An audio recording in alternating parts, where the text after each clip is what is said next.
بالله من الشيطان اللعين الرجيم. بسم الله الرحمن الرحيم. فلله الحمد رب السماوات ورب الأرض رب العالمين وله الكبرياء في السماوات والأرض وهو العزيز الحكيم. والصلاة والسلام على أشرف بريته وخير خلقه أبي القاسم محمد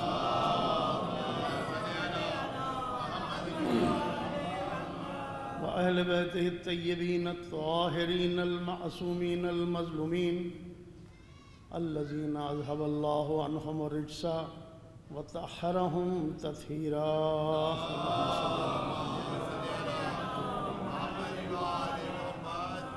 ولعنة الله على أعدائهم أجمعين. أما بعد فقد قال الله سبحانه وتعالى في محكم كتابه الحكيم. بسم الله الرحمن الرحيم. وجاءت سكرة الموت بالحق ذلك ما كنت منه تحيد. درود بھیج دیجئے محمد و علی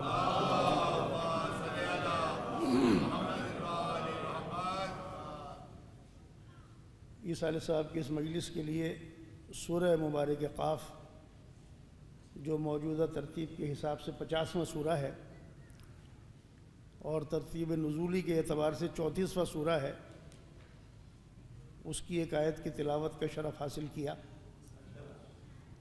گفتگو کا موضوع موت انتقال ہے. یہ وہ سورہ ہے کہ پورے قرآن میں ایک ہی مرتبہ سکرات موت کا لفظ استعمال ہوا ہے اور وہ اسی سورہ قاف میں ہے. ایک مرتبہ اور درود بھیج دیجئے محمد.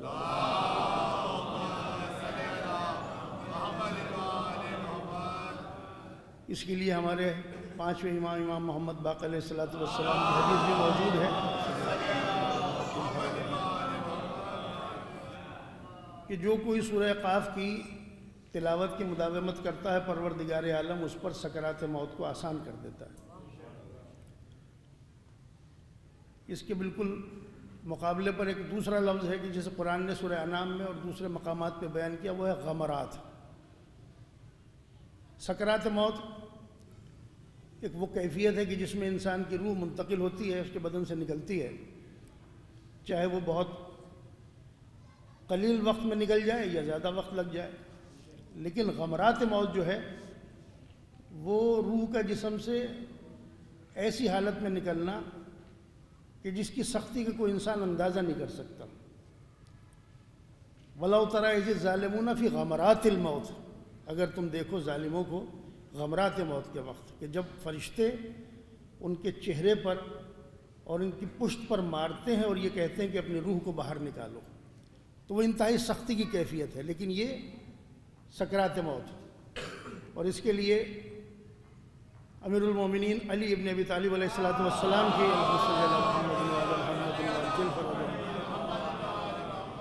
چونکہ آپ بزرگوں کے سامنے یہ پہلا اتفاق ہے، ورنہ آپ سے بہت قریب محفل خراسان میں چونکہ خدمت گزار کی حیثیت سے میری ایک ذمہ داری ہے، تو قرآن کریم کی چند آیتیں اور چند اس کے ساتھ احادیث اور روایت آپ کے سامنے بیان کریں گے.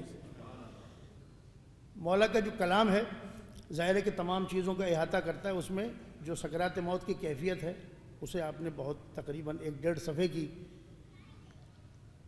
جو وہ کیفیت ہے اسے بیان فرمایا ہے. اب یہ تو گرتا رہے گا، اس کی پرواہ نہ کریں، میرے آواز آپ تک پہنچ رہی ہے انشاءاللہ، مسئلہ نہیں ہوگا. ایک مرتبہ سب مل کے درود بھیج دیجیے آپ حضرات.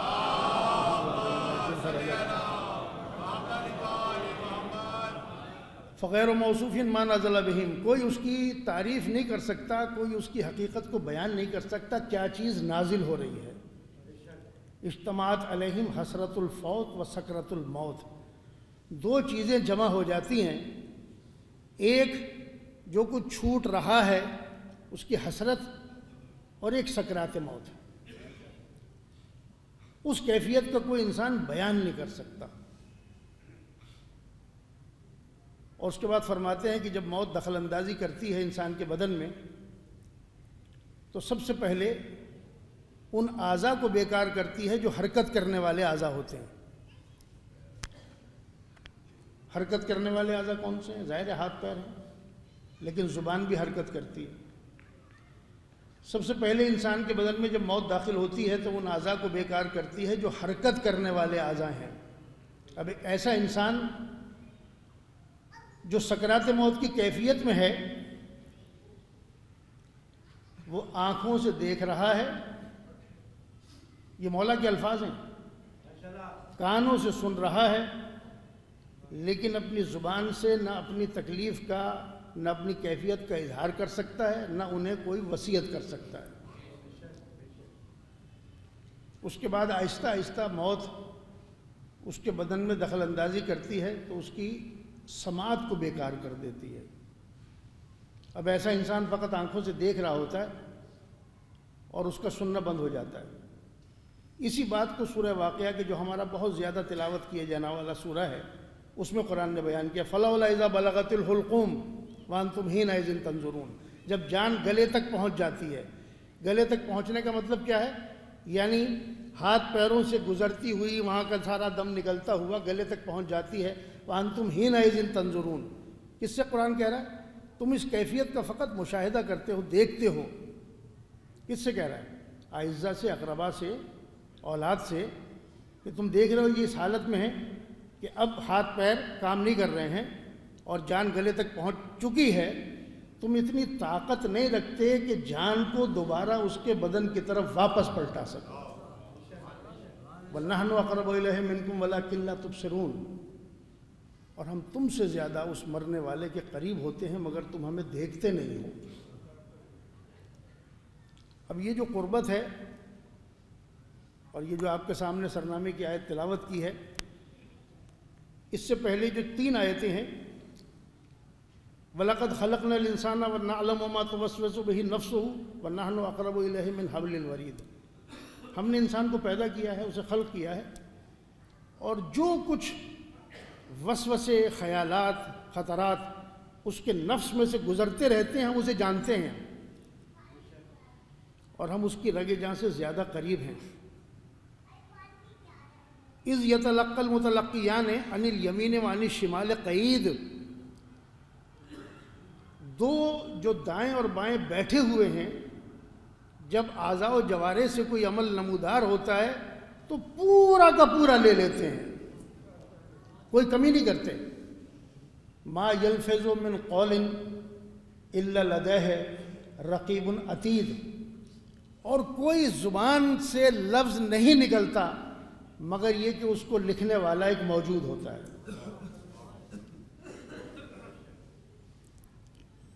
اس لیے یہاں درمیان میں روایات بھی ضروری ہیں کہ جب وہ رگے جاں سے زیادہ قریب ہے اور آپ سب بزرگ موجود ہیں، عالم اسلام کے جو ایک امام ہیں وہ امام جعفر صادق علیہ السلام کی خدمت میں تشریف لائے اور انہوں نے کہا کہ فرزند رسول آپ کے صاحبزادے امام موسیٰ کاظم علیہ السلام کی طرف اشارہ کیا اور کہا میں ابھی جب آ رہا تھا تو آپ کے صاحبزادے ایسی جگہ نماز پڑھ رہے تھے کہ جہاں ان کے سامنے سے لوگ آ جا رہے تھے، ان کے سامنے سے لوگ آ جا رہے تھے، وہ نماز پڑھ رہے تھے۔ تو ایسے مقام پہ نماز پڑھنا جہاں لوگ سامنے سے گزر رہے ہوں، نماز میں اشکال پیدا ہو جاتا ہے ہمارے الفاظ میں۔ امام علیہ السلام نے فرمایا میرے فرزند کو آنے دو، جب وہ آ جائے تو پھر تم خود اس سے سوال کر لینا کہ اس کے نماز میں کون سا اشکال پیدا ہوا۔ جب ساتھ امام تشریف لائے تو مولا نے فرمایا بیٹے یہ تم سے کچھ بات کریں گے، یہی سوال انہوں نے ان کے سامنے دہرا دیا۔ تو امام علیہ السلام نے فرمایا بابا ان سے کہہ دیجئے میرا خدا مجھ سے اتنا قریب ہے کہ کوئی درمیان سے گزر نہیں سکتا۔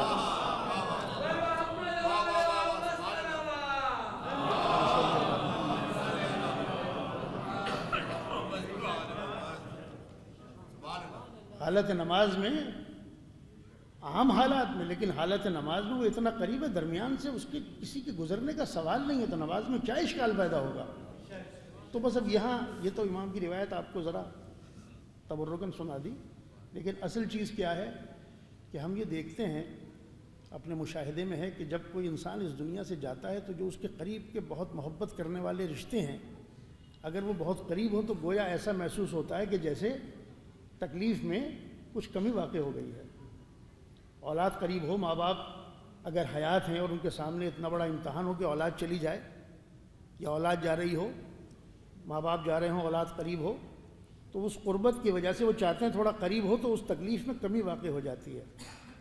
لیکن یہاں وہ چیز اپنے قلب میں پیدا کرنے کی ضرورت ہے کہ جتنے رشتے ہیں وہ سب کے سب ساتھ چھوڑنے والے ہیں، لیکن وہ جو ہماری شہرک سے زیادہ ہمارے قریب ہے،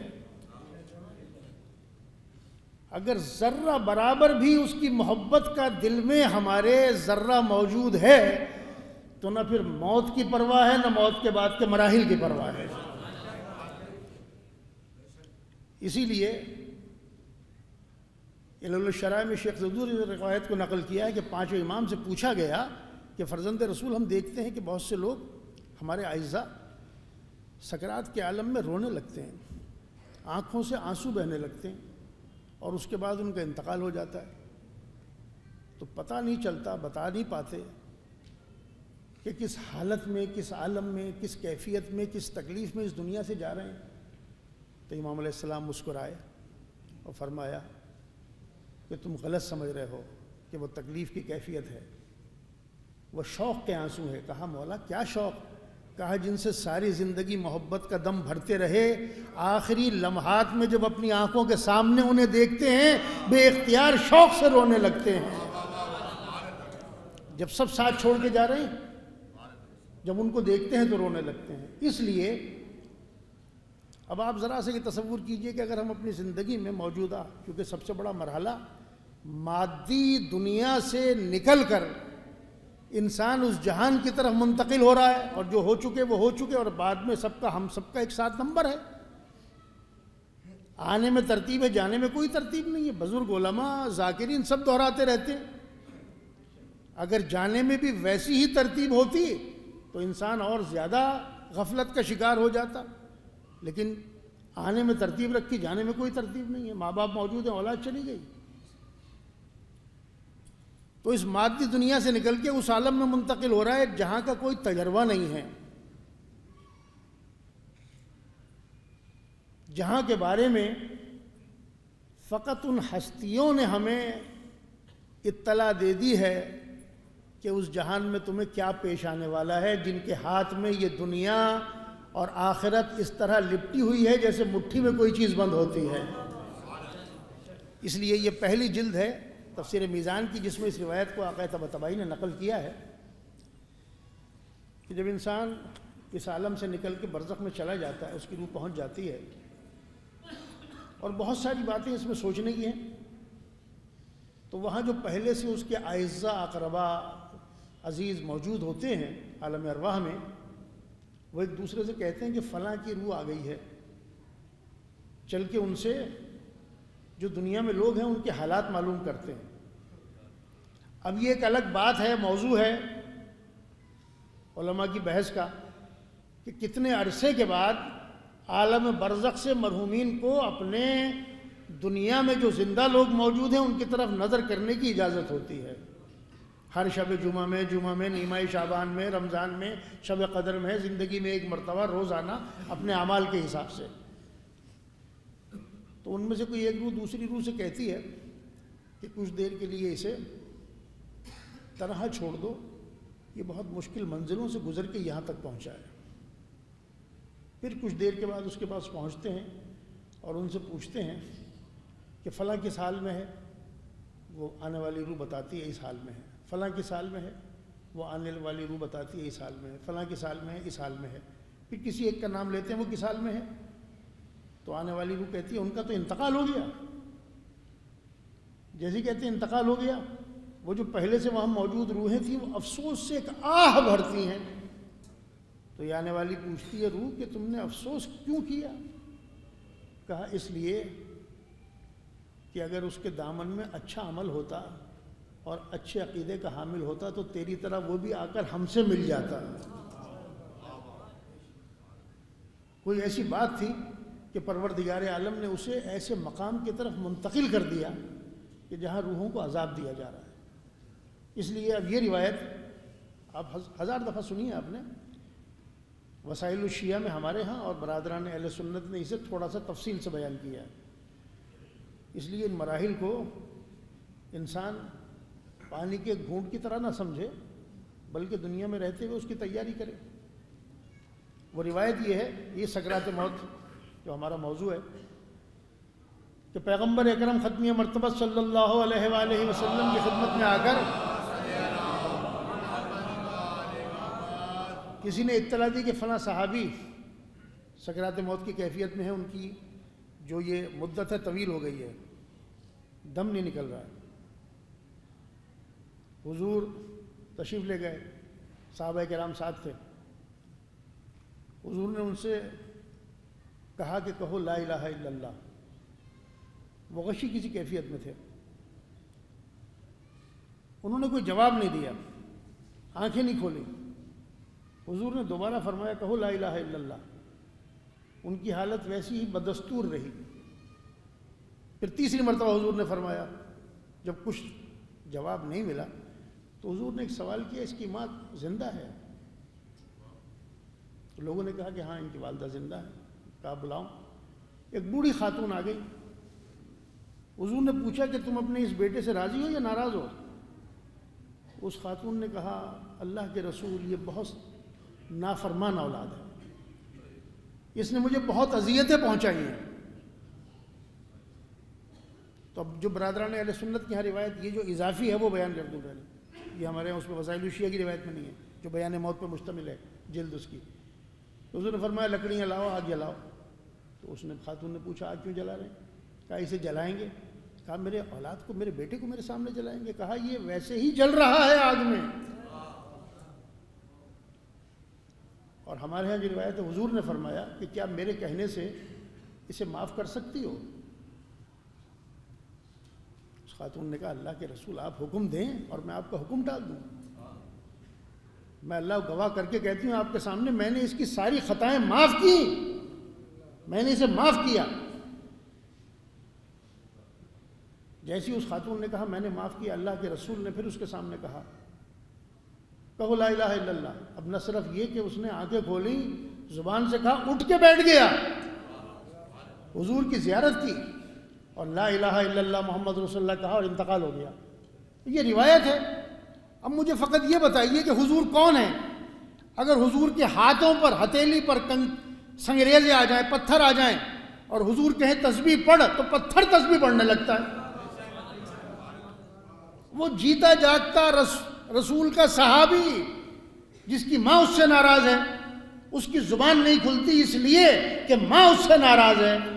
تو مجھے یہ بتا دیں کہ اگر ماں باپ کا اتنا کوئی نافرمان ہو تو حضور کے کہنے سے بھی زبان نہیں کھلتی، تو لحد میں جانے کے بعد فرشتے کے جواب میں کیسے، سوال کے جواب میں اس کو جواب کی زبان کھل جائے گی؟ یہ بتائیے۔ اور یہاں پر شہید مطہری نے بہت ہی خوبصورت ایک نکتہ پیش کیا ہے اپنے کسی مضمون میں۔ انہوں نے کہا کہ حضور کا معجزہ جو ہم بیان کرتے ہیں کہ حضور نے پتھر کو کلمہ پڑھوا دیا، تسبیح پڑھوا دی، انہوں نے کہا حضور نے تسبیح نہیں پڑھوائی پتھر کو، کیونکہ قرآن کہتا ہے وَإِن مِّن شَيْءٍ إِلَّا يُسَبِّحُ بِحَمْدِهِ، کائنات کی ہر چیز اللہ کی تسبیح کے ساتھ حمد کر رہی ہے۔ پتھر پتھر، ذرہ ذرہ، ریزہ ریزہ، ہر ایک اللہ کی تسبیح بھی کر رہا ہے، اس کی حمد بھی کر رہا ہے۔ تو پھر حضور کا کیا معجزہ ہے؟ کہا حضور کا معجزہ یہ ہے کہ وہ پتھر کی تسبیح جو ہم سننے کے قابل نہیں تھے، ہماری سماعت کو اتنا بلند کر دیا کہ ہم نے تسبیح بھی سمجھ لی، حمد بھی سمجھ لی۔ درود بھیج دے محمد والے محمد کے ذوات مقدس۔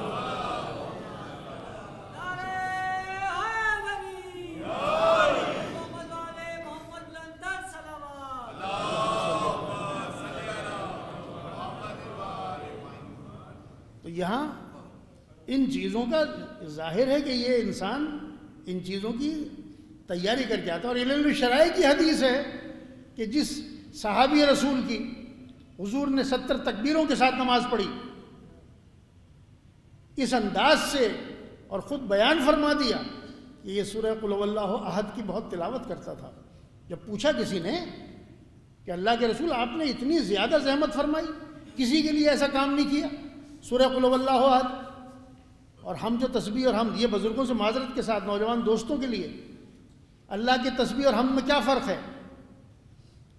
تسبیح کسے کہتے ہیں، حمد کسے کہتے ہیں؟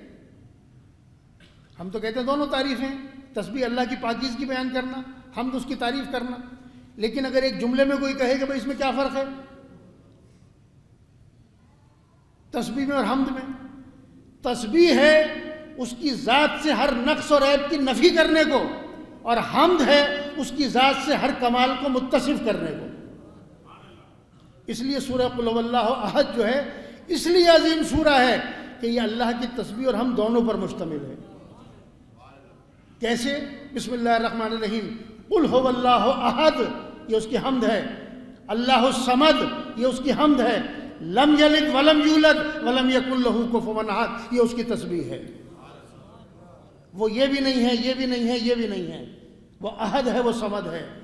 کہا یہ قل هو اللہ کی بہت تلاوت کرتا تھا، لیکن جب حضور پلٹے واپس، صحابہ پلٹے، تو روایت یہ ہے کہ اس کی ماں کہیں قریب میں تھی. اس نے کہا کہ تجھے سعد ابن معاذ ابن جبل، تجھے جنت مبارک ہو. حضور نے فرمایا اللہ پر حکم مت چلاؤ، اللہ پہ حکم مت چلاؤ. صحابیوں نے پوچھا اللہ کے رسول آپ نے اتنی زحمت اٹھائی، اتنی اس انداز سے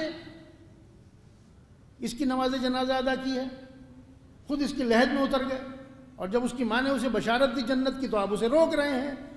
آپ نے فرمایا یہ اللہ کی پکڑ میں گرفتار ہو چکا ہے. کہ اللہ کے رسول وہ کیسے؟ کہا اس لیے کہ اس کا سلوک اپنے بیوی بچوں کے ساتھ اچھا نہیں تھا.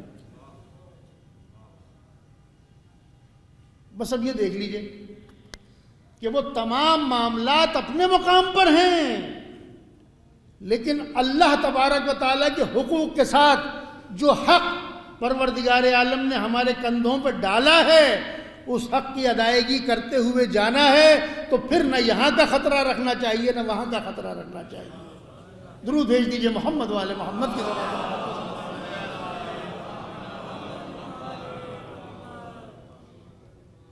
اور اس لیے جو میرے اور آپ کے مولا کا قول ہے بہت مشہور، دنیا میں ایسے زندہ رہو جیسے کبھی مرنا نہیں ہے، لیکن آخرت کے لیے ایسے زندہ رہو کہ جیسے تمہیں کل موت آ جائے گی. دنیا کے لیے ایسے زندہ رہو کبھی مرنا نہیں ہے. کیا مطلب ہے اس کا؟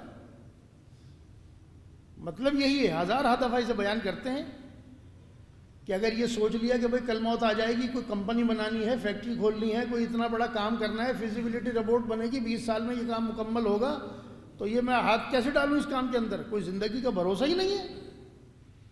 تو دنیا میں جب کام کرنے کے لیے میدان عمل میں اترو تو یہ سوچ کے اترو کبھی موت نہیں آئے گی، یہ کام سب مکمل کر لوں گا. لیکن جب آخرت کو سامنے رکھو تو یہ سمجھو کل موت آ جائے گی.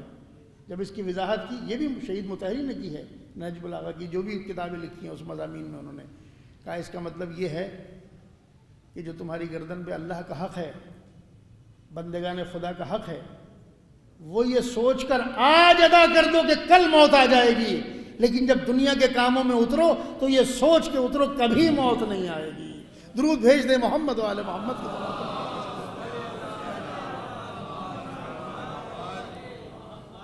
بس اب جو پہلی آیت ہے اس کا ایک جملے میں جو وقت ہے ہمارا اسی میں انشاءاللہ رہ کے اپنی گفتگو کو تمام کریں گے. 15 منٹ کے بعد مجھے یہاں ممبر پہ جو وقت مقرر تھا اس سے 15 منٹ کے بعد مجھے بٹھایا گیا ہے، تو اسی حساب سے مجھے تمام کر دوں گا. وَلَقَدْ خَلَقْنَا الْإِنسَانَ وَنَعْلَمُ مَا تُوَسْوِسُ بِهِ نَفْسُهُ. ہم جانتے ہیں کیا اس کے دل میں خیالات گزرتے ہیں. آپ سب یہاں بیٹھے ہیں، فزیکلی میرے سامنے موجود ہیں، جو جا رہا ہے وہ بھی دیکھ رہا ہوں، جو آ رہا ہے وہ بھی دیکھ رہا ہوں. لیکن کیا آپ سب جس طریقے سے جسمانی طور پر موجود ہیں ذہنی طور پر بھی موجود ہیں؟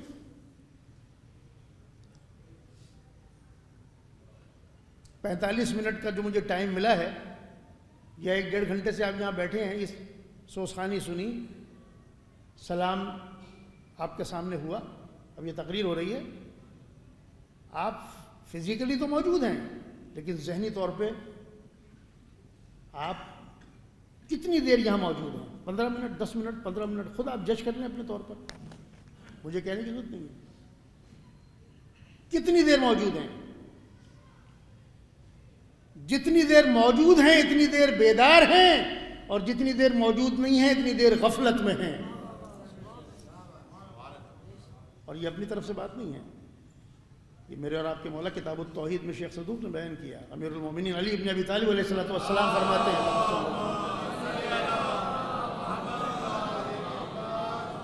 انسانی جسم کی 6 حالتیں ہیں. جیسی جسم کی 6 حالتیں ہیں ویسی روح کی بھی 6 حالتیں ہیں. آپ فرماتے ہیں جسم زندہ ہوتا ہے یا مردہ، جسم نیند کی حالت میں ہوتا ہے یا بیداری کی حالت میں، جسم مرض کی حالت میں ہوتا ہے یا صحت کی حالت میں. یہ 6 حالتیں ہیں. یا تو مردہ ہوگا یا زندہ، سو رہا ہوگا یا جاگ رہا ہوگا، مریض ہوگا یا صحت مند ہوگا. کہا یہ جسم کی 6 حالتیں تمہیں معلوم ہیں، یہی روح کی بھی 6 حالتیں ہیں. اب مولا سوال کرے روح تو مرتی نہیں ہے، روح تو سوتی نہیں ہے، پھر جسم کی 6 حالتیں وہی آپ نے اپلائی کی روح پر. آپ نے فرمایا روح کی زندگی علم ہے، جہالت موت ہے. جتنا علم حاصل کرتے چلے جاؤ گے روح زندہ ہوتی چلی جائے گی. روح کی صحت یقین ہے، روح کا مرض شک ہے. روح کی نیند غفلت ہے اور روح کی بیداری تذکر بھی ہے، تفکر بھی ہے. اور یہی غفلت ہے. اس کو جو جدید ترین اس وقت اس کو جو نفسیات کے ماہرین ہیں وہ کیا کہتے ہیں، جو اصطلاح ہے ان کے ہاں وہ ہے مائنڈ فلنس. مائنڈ فلنس کی اصطلاح ہے کہ ہم اور آپ یا تو پاسٹ میں رہتے ہیں، ماضی میں، یا مستقبل میں رہتے ہیں. جتنی دیر تک آپ بیٹھے آپ نے یہ سوچا کیا کام کر کے آیا ہوں، جو باتیں کی آپ نے وہ سوچ رہے ہیں یہاں بیٹھے ہوئے، اور یہاں سے اٹھنے کے بعد کیا کام کرنا ہے، گھر جانا ہے، جو بھی کسی کو فون کرنا ہے، کسی سے ملاقات کرنی ہے، کچھ کام کرنا ہے. پریزنٹ اسٹیٹ کے اوپر ذہن آتا ہے جاتا ہے، آتا ہے جاتا ہے، آتا ہے جاتا ہے. مسلسل یا تو ماضی میں رہتا ہے یا مستقبل میں رہتا ہے. اور جو لوگ اپنے دماغ کو پریزنٹ اسٹیٹ پر، جسے ناؤ اسٹیٹ کہتے ہیں، فوکس کر لیتے ہیں، وہ اس طریقے سے بیدار ہو جاتے ہیں جیسے کوئی انڈا توڑ دیا جائے اور اس میں سے پرندے کا بچہ باہر نکل کر پرواز کرنے لگے. ان کی کیفیت ہو جاتی ہے. یہ جدید جو ماہرین ہیں وہ یہ بیان کرتے ہیں. لیکن قرآن کیا کہہ رہا ہے؟ وَلَقَدْ خَلَقْنَا الْإِنسَانَ وَنَعْلَمُ مَا تُوَسْوِسُ بِهِ نَفْسُهُ. ہم جانتے ہیں اس کے دل میں کیا گزر رہا ہے، کیا آ رہا ہے، کیا جا رہا ہے. وَنَحْنُ أَقْرَبُ إِلَيْهِ مِنْ حَبْلِ الْوَرِيدِ. تمہاری رگے جان سے زیادہ قریب ہیں. اب اس لیے خیالات کی قسمیں ہیں، اور یہی خیال اس پہ آپ اس حقیر کی بات پر جو یہاں سے بیان کر رہا ہے، اور کچھ بات اپنے دل پہ رکھیں یا نہ رکھیں، اسی بات پہ فوکس کر لیں جو 5 منٹ میں کہہ کے آگے چلا جاؤں گا، کہ ہم خیال کے ساتھ یکجان ہو جاتے ہیں. اگر غصے کا خیال آیا، اگر کوئی لالچ آئی دل میں، ہم اس کے ساتھ یکجان ہو جاتے ہیں. ہماری پہچان ہمارے خیالات بن جاتے ہیں.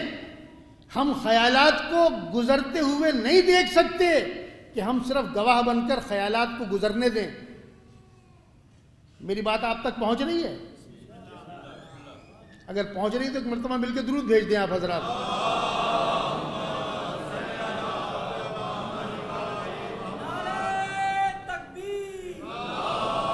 اللہ اکبر، یا رسول اللہ، یا علی، اللہم صلی علی محمد وعلی محمد وعجل فرجہم.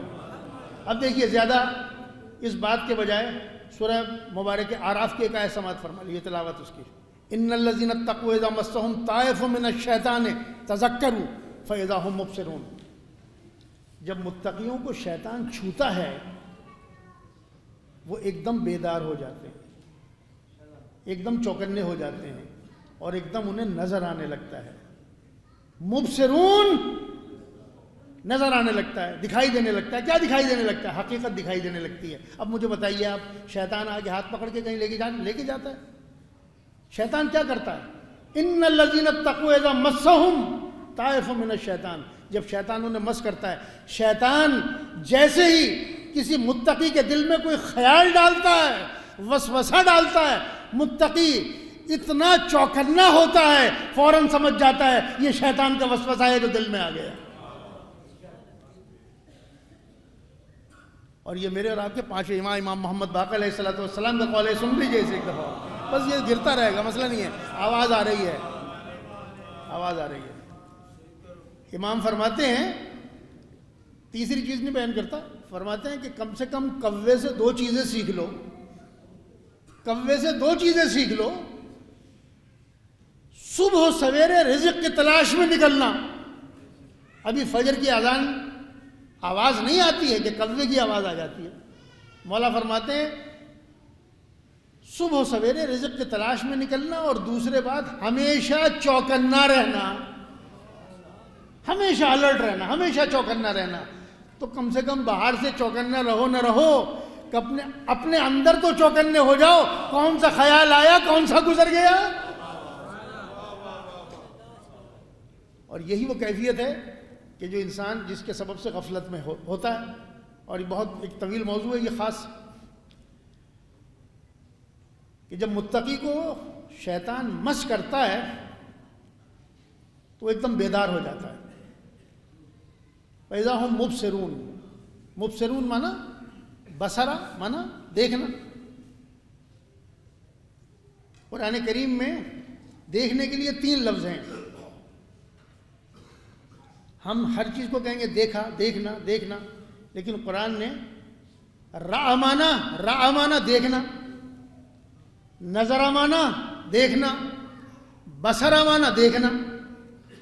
اور یہ 2 آیتیں پہلے، یہ جو آیت آپ کے سامنے تلاوت کی سورہ اعراف کی، اس سے 2 آیتوں پہلے ایک ایسی، سارا قرآن کا ہر لفظ معجزہ ہے، لیکن ایسی معجزے کی آیت ہے کہ جسے یہ حقیر بھی جب بار بار تلاوت کرتا ہے تو حیران ہو جاتا ہے، کیا قرآن کی شان ہے کہ 3 لفظ دیکھنے کے لیے، رأى، نظرہ، بصرہ، تینوں کا مطلب الگ الگ ہے۔ رأى ایسا دیکھنا جو ظاہر بھی ہو، اور کبھی خواب میں بھی اگر دیکھ لے تو اسے بھی رأى کہا جاتا ہے۔ یا بنیا انی ارا فی المنام، اے میرے بیٹے میں نے خواب میں دیکھا ہے کہ تجھے ذبح کر رہا ہوں۔ رأى مانا خواب میں دیکھنا، نظر مانا آنکھوں سے دیکھنا، فنظر نظرۃ فی النجوم فقال انی سقیم، جناب ابراہیم نے کہا جب دیکھا ستاروں کو کہا میں بیمار ہونے والا ہوں۔ اور بصرہ، ایک مختصر آیت میں پروردگار عالم نے یہ تینوں لفظ شامل کر دیے، اور وہ آیت کیا ہے جو اعجاز ہے؟ تراہم ینظرون الیک وہم لا یبصرون۔ تراہم تراہم ینظرون الیک وہم لا یبصرون۔ ترا رسول کی طرف، ہم کفار کی طرف ضمیر جا رہی ہے۔ تراہم، اے رسول تم دیکھتے ہو ان کافروں کو، ینظرون الیک کہ یہ تمہیں دیکھ رہے ہیں، وہم لا یبصرون مگر در حقیقت تمہیں دیکھتے ہی نہیں ہیں۔ تراہم ینظرون الیک وہم لا یبصرون، تم دیکھتے ہو کہ یہ تمہیں دیکھ رہے ہیں، تمہیں دیکھتے ہی نہیں ہیں۔ تو دیکھ تو رہے آنکھوں سے، سر کی آنکھ سے دیکھ رہے ہیں، نہیں، جو دیکھنے کا حق ہے عقل کی نگاہ سے، اس سے تمہیں نہیں دیکھتے۔ اور یہی سورہ اعراف نے بیان کیا کہ جیسے ہی شیطان انہیں مس کرتا ہے وہ چوکنے ہو جاتے ہیں اور اپنی عقل کی آنکھوں سے دیکھنے لگتے ہیں۔ درود بھیج دیں محمد و آل محمد کی ذوات مقدسہ۔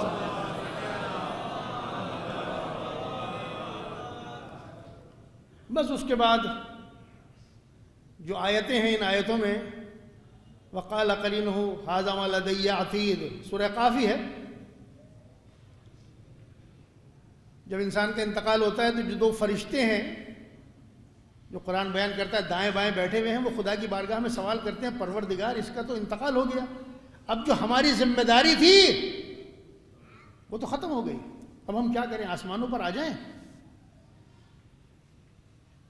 جس مقصد کے لیے تو نے معمور کیا تھا اس کا انتقال ہو گیا، اب کیا کریں؟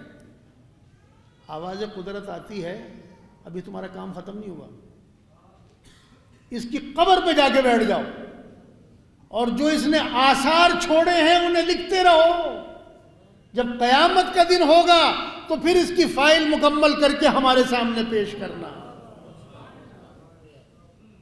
اس لیے اس کا اپنا عمل تو ختم ہو گیا، لیکن ابھی جو اس نے آثار چھوڑے وہ تحریر کیے جا رہے ہیں۔ اس کے بعد القی فی جہنم کل کفار عنید۔ اب ظاہر ہے برادران اہل سنت کی جو تفاسیر ہیں ان تفاسیر میں کثرت کے ساتھ چاہے تفسیر نعیمی ہو، روح البیان ہو، دیگر تفاسیر میں چونکہ دو فرشتوں کا بیان ہو رہا ہے اس لیے انہوں نے کہا یہ نکیرہ ہے، نہیں، ان سے کہا گیا القیا تثنیہ کا صیغہ ہے، القیا فی جہنم کل کفار عنید، تم دونوں ڈال دو جہنم میں ہر کافر کو، ہر منکر کو، تم دونوں ڈال دو جہنم میں ہر منکر کو، ہر کافر کو۔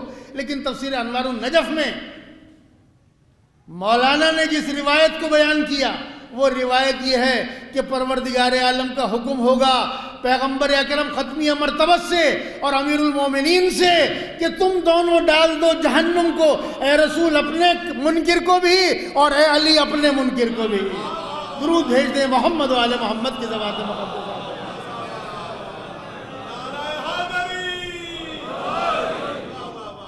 ایک مرتبہ اور درود بھیج دیں محمد و آل محمد کی ذوات مقدسہ۔ بس ایک چیز کہ جو میں نے بیان کیا آپ کے سامنے کہ جو محبت کے رشتے ہیں جب ہمارے قریب ہوتے ہیں اور صاحبان اولاد جو ہیں انہیں معلوم ہے کہ جب اولاد قریب آتی ہے اور سینے سے لگتی ہے تو اس کیفیت کو کیا الفاظ میں رقم کیا جا سکتا ہے؟ پروردگار عالم سب کو صاحب اولاد کرے اور جن کو اولاد دی ہے انہیں سلامت رکھے، فرما بردار بنائے۔ جو اولاد کی محبت ہے وہ ماں باپ کو پتہ ہے، اور یہ پوچھا گیا امام سے، 5ویں امام سے پوچھا گیا ہے کہ فرزند رسول جتنی ماں باپ ہم سے محبت کرتے ہیں ہم اتنی نہیں کرتے، کرتے ہیں اتنی نہیں کرتے؟ کہا تم ان سے ہو وہ تم سے نہیں ہے۔ اس لیے یہ کیفیت ہے، کیا شدت کی محبت رکھی ہے پروردگار عالم نے۔ مجھے یہ بتائیے کہ اگر، اور یہ کسی کتاب میں یا کسی تقریر میں نقل صاحب کا جملہ ہے کہ اگر باپ ناراض ہو کے اولاد کو گھر سے نکال دے، بیٹے کو، جو ہمارے سامنے روزمرہ کے مشاہدے میں ہے، اولاد بیٹے کو نکال دے ناراض ہو کے باپ، لیکن بیٹا تو جو تکلیف اٹھائے گا اس سے کئی گنا زیادہ تکلیف میں وہ باپ خود آ جائے گا۔ نہ جانے جاگ رہا ہوگا، سو رہا ہوگا، کہاں پڑا ہوگا، کھایا ہے کچھ نہیں کھایا ہے، پیا ہے کچھ نہیں پیا ہے، کس حال میں ہوگا۔ یہ دنیا کی کیفیت ہے۔ تو مجھے یہ بتائیے کہ اس دنیا کے بعد جب انسان اس جہان میں جائے گا، اگر وہاں پر اللہ تبارک و تعالیٰ نے یہی کیفیتیں باقی رکھی، اولاد بھی یاد رہی، رشتے بھی یاد رہے، تو پھر وہاں جا کر اگر کوئی خون کا ایسا رشتہ اس مقام پر ساتھ نہ ہو تو پھر وہ جنت اور اس کی نعمتیں کیا انسان کے لیے راحت کا سبب بنے گی یا تکلیف کا سبب؟ بس یہاں پر یہ روایت بیان کر کے اور آپ کی زحمت میں تمام کرتا ہوں۔ وہ روایت کیا ہے؟ اسے سورہ نساء کی ایک آیت کے ذیل میں آیت تلاوت نہیں کرتا، وہ بات لمبی ہو جائے گی۔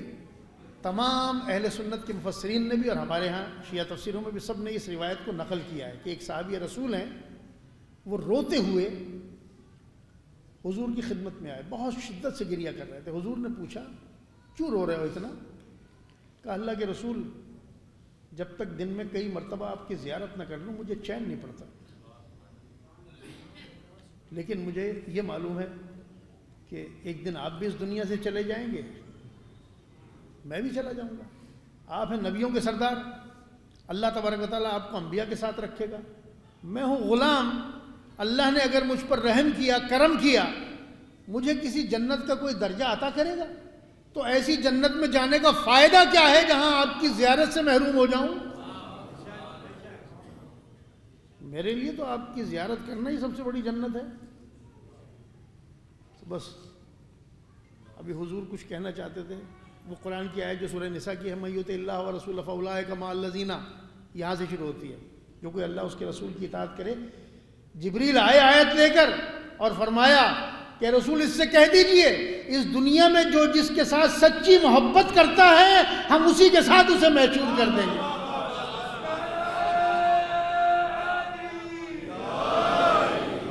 جو جس کے ساتھ قلبی طور پر اٹیچ ہے، حقیقی محبت کرتا ہے، اس کے ساتھ وہ چلا جائے گا۔ اور خدا کی قسم کھانے کی مجھے عادت نہیں ہے، اس مقام پہ کہہ رہا ہوں، وہ بدھا کے جا کے لیکچر پڑھ لیجئے، یا اس کی جو باتیں ان کے لوگوں نے بیان کی وہ جا کے دیکھ لیجئے، موت کے سلسلے میں جتنی بھی ہیں، چاہے وہ خدا کا اس نے نام نہ لیا ہو، کسی مقدس جگہ کا نام نہ لیا ہو، لیکن ان کے جو لوگ ہیں جنہوں نے کتابیں لکھی ہیں، یا وہ جو مشہور ترین ان کے مکتب کی کتاب ہے تبتین بک آف ڈیڈ، یا اس کی شرح جو کی ہیں جن لوگوں نے، وہاں دیکھ لیں، وہ یہ کہتے ہیں، جیسے ہمارے یہاں تلقین پڑھی جاتی ہے، ہمارے یہاں تو جو بھی چاہے تلقین پڑھ دے، لیکن ان کے ہاں اس مکتب میں وہ ان کا لامہ ہی پڑھے گا، جو سب سے بڑا ان کا مولوی ہوگا، جیسے ہمارے یہاں سمجھ لیں مجتہد ہے وہی پڑھے گا وہ، مگر وہ سکرات کے عالم میں جب پڑھے گا تو اسے جو ان کے ہاں جو بس لمبی بات نہیں، اس کا مختصر ایک لفظ میں یہ ہے کہ ان کے ہاں کوشش یہ ہے کہ جو مرنے والا ہے، اس دنیا سے جانے والا، اس سے کہتے ہیں کیا تمہیں دنیا میں کسی سے محبت تھی؟ یہ کوئی ایسی مقدس جگہ ہے، زمین یا شخصیت، دو چیزیں ہیں، زمین یا شخصیت، ان دونوں جگہوں میں تم سے کسی کا تعلق تھا قلبی، کہیں سے تمہاری اٹیچمنٹ تھی کسی شخصیت سے یا کسی زمین کے ٹکڑے سے؟ اگر تھی تو اپنے ذہن کو اس کی طرف موڑ دو، اپنے ذہن کو اس کی طرف موڑ دو۔ وہ کہتے ہیں کیوں؟ کہا جیسے ہی اگر اس کا قلب، اس کا ذہن اس طرف مڑ گیا جس سے اسے دنیا میں محبت تھی، جیسے ہی اس کی روح نکلے گی اس مقام پر پہنچ جائے گی جس سے محبت کرتا تھا۔ یہ وہ کہتے ہیں جو کسی مکتب میں خدا کے اس وجود کو اس انداز سے ماننے کے قائل بھی نہیں ہیں۔ تو ہمارے ہاں تو قرآن و حدیث موجود ہے کہ تم حقیقی محبت اپنے قلب میں پیدا تو کرو، پھر تمہیں کہیں کی پرواہ ہے۔ اور یہی چیز 13 نمبر خطبہ ہے، ایک جملے میں سن لیجئے، 13 نمبر خطبہ امیر المومنین کا، جو موجودہ ترتیب ہے اردو کی، کہ جنگ جمل میں ایک مولا کے ایک سپاہی نے آ کر کہا کہ مولا میرا بھائی جو ہے وہ بصرے میں کسی کام میں ایسا مصروف ہو گیا کہ وہ آ نہیں سکا، آپ کے ہم رکاب ہو کر آپ کے دشمنوں سے لڑ نہیں سکا، مولا میں اس کی طرف سے یہ عذر خواہی پیش کرنے آیا۔ مولا نے بس ایک سوال کیا، وہ 2 لائنوں کا خطبہ ہے، احوا اخی کا معنی، کیا تیرے بھائی کا دل ہمارے ساتھ ہے؟ کیا تیرا بھائی ہم سے محبت کرتا ہے؟ کہا مولا میرا بھائی آپ کا محب ہے، وہ تڑپ رہا ہے کہ کیوں آپ کے ساتھ شریک نہیں ہو سکا آپ کے دشمنوں سے جنگ کرنے کے لیے۔ تو مولا نے فرمایا تو یہ سمجھ لے تیرا بھائی ہمارے ساتھ اس لشکر میں موجود ہے۔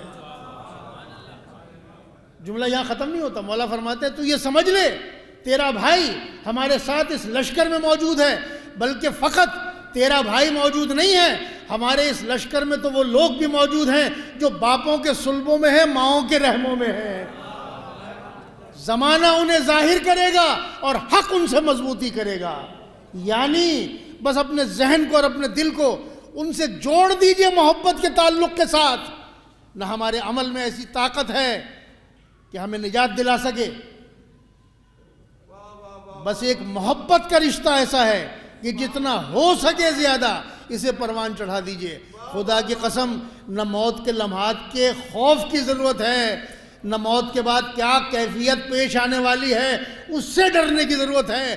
اگر محبت سلامت ہے تو یہاں بھی وہ ساتھ ہیں، برزخ میں بھی ساتھ ہیں، قیامت میں بھی ساتھ ہیں۔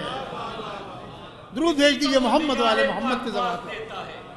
کسی کو وہ نگاہ پاک باز دیتا ہے، کسی کو وہ نعمت عمر دراز دیتا ہے، بطور خاص جس پہ مہرباں ہو خدا علی کے عشق سے اس کو نواز دیتا ہے۔ سبحان اللہ سبحان اللہ۔ ایک مرتبہ اور مل کے درود بھیج دیجئے آپ حضرات۔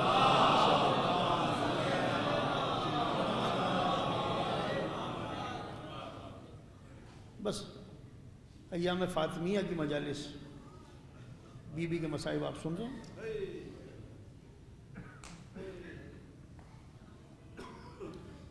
18 سال اور چند مہینے کی جو روایت ہے ہمارے ہاں،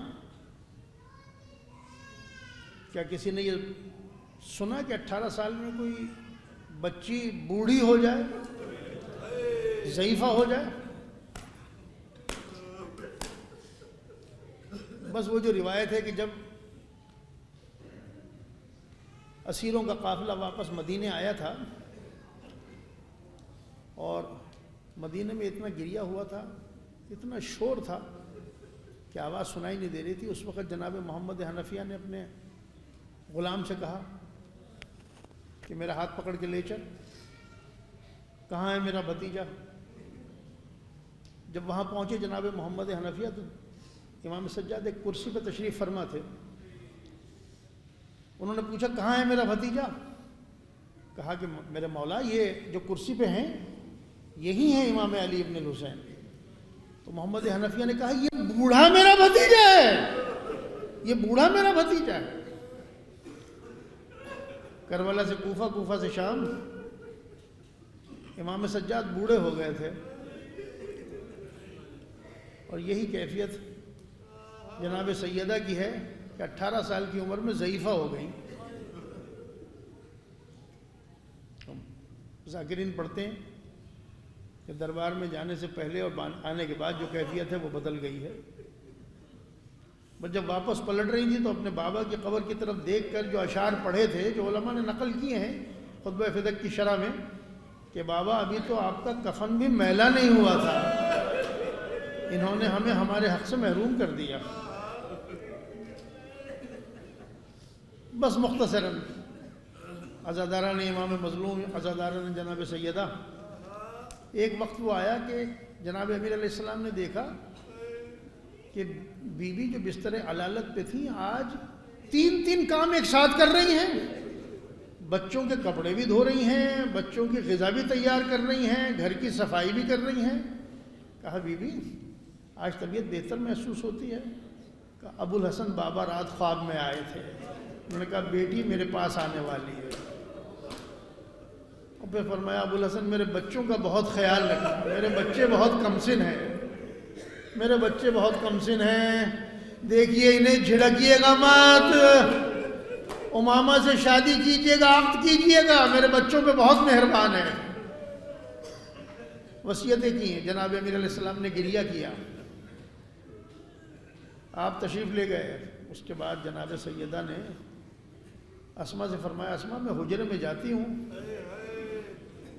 دروازہ بند ہوگا، میری تسبیح و تحلیل کی آوازیں آ رہی ہوں گی، جب تک میری آواز آتی رہے سمجھنا میں موجود ہوں، اور جب آواز آنا موقوف ہو جائے سمجھ لینا میں اپنے بابا کے پاس پہنچ گئی. اسما کہتی ہیں میں بے قرار ہو کر دروازے کے سامنے، حجرے کے سامنے ٹہلنے لگی. بیوی کی آواز آ رہی تھی، کچھ دیر کے بعد آواز آنا موقوف ہو گئی. میں نے آواز دی بنت نبی اللہ، بنت رسول اللہ، جواب نہیں آیا. میں بے اختیار پکارنے لگی، آواز نہیں دی بیوی نے. اب میں نے اپنے ہاتھوں کو اپنے چہرے پہ مارنا شروع کیا، رونا شروع کیا، گریہ کرنا شروع کیا. عین اسی عالم میں دونوں شہزادے گھر میں داخل ہوئے اور پوچھا اماں کہاں ہیں، اماں کہاں ہیں؟ اسما کہتی ہیں میں نے کہا اماں آرام کر رہی ہیں اور یہ کہہ کے لیٹی ہیں کہ جب میرے بچے آئیں انہیں کھانا کھلا دیا جائے.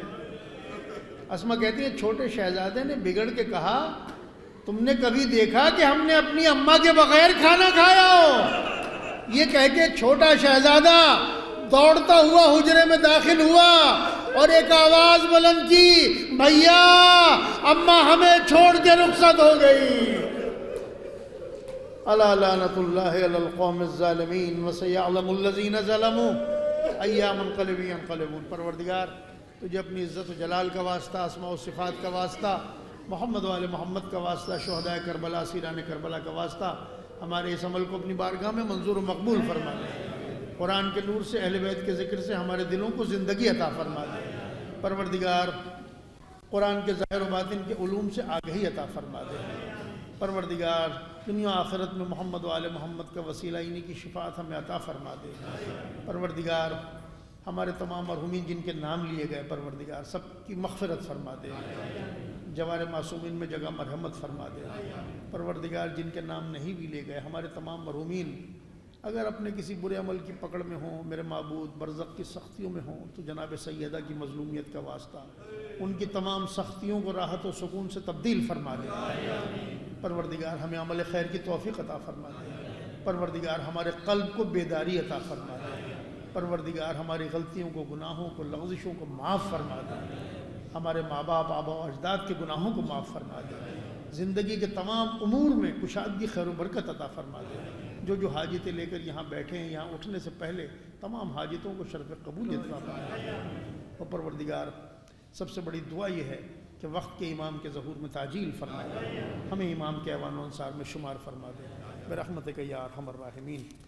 یہ بانی مجلس نے مجھے یہ دیا ہے پڑھنے کے لیے 14 ختم قرآن کا ثواب، 1000 مرتبہ سورہ یاسین، سورہ ملک، سورہ مزمل پڑھی گئی، روزانہ 2 رکعت نماز ہدیہ مرحومین پڑھی گئی، صدقہ دیا گیا، ہر شب جمعہ فاتحہ خوانی کی گئی، مرحومین کی نیابت میں زیارات مقامات مقدسہ کی گئیں، انجمن کی جانب سے جو بھی کار خیر انجام دیے گئے ان سب کا ثواب، اور ابھی جو مجلس اعظم منعقد ہوئی ان سب کا ثواب ہدیہ کرتے ہیں تمام شہدائے ملت کو، بالخصوص شہید مولانا علی حسنین نقوی ابن مولوی وسیع احمد نقوی اور ان تمام مرحومین کو جن کے نام مجلس کے آغاز میں پڑھے گئے، بالخصوص سید مشتاق حسین کاظمی ابن سید نیاز حسین کاظمی، عباس بانو بنت اظہر حسین، بظر حسین ابن اظہر حسین، نجمہ حسن بنت حسن مثنیٰ، تحسین فاطمہ عرف ملکہ بنت نذیر الحسن، سیدہ خلیل فاطمہ بنت عطرت حسین، طاہر حسین رضوی لکھنوی ابن ارتضیٰ حسین، سید ابن حسن ابن شہید علی حسن، عبدالعزیز میمن ابن عبدالحکیم میمن، محسن مرزا ابن قیصر مرزا، شہناز فاطمہ زیدی بنت مرتضیٰ حسین زیدی، فرخ رضا ابن قاضی مہدی حسن مرحوم عابد حسین و نرجس خاتون زوجہ عابد حسین مرحوم ہادی حسین زوجہ ہادی حسین، عطرت فاطمہ بنت سید علی عباس، غزالہ نقوی بنت معشوق حسین نقوی، غضنفر حسین جعفری ابن ظفر حسین جعفری، ہم سب کے مرحومین کے لیے ایک مرتبہ سورہ فاتحہ کی اور زحمت ہے۔ بسم اللہ الرحمن الرحیم، الحمد للہ رب العالمین الرحمن الرحیم مالک یوم الدین، ایاک نعبد و ایاک نستعین، اہدنا الصراط المستقیم صراط الذین انعمت علیہم غیر المغضوب علیہم ولا الضالین۔ بسم اللہ الرحمن الرحیم، قل هو اللہ احد اللہ الصمد لم یلد ولم یولد ولم یکن له کفوا احد۔ بسم اللہ الرحمن الرحیم، قل هو اللہ احد اللہ الصمد لم یلد ولم یولد ولم یکن له کفوا احد۔ بسم اللہ الرحمن الرحیم، قل هو اللہ احد اللہ الصمد لم یلد ولم یولد ولم یکن له کفوا احد برحمتک یا ارحم الراحمین۔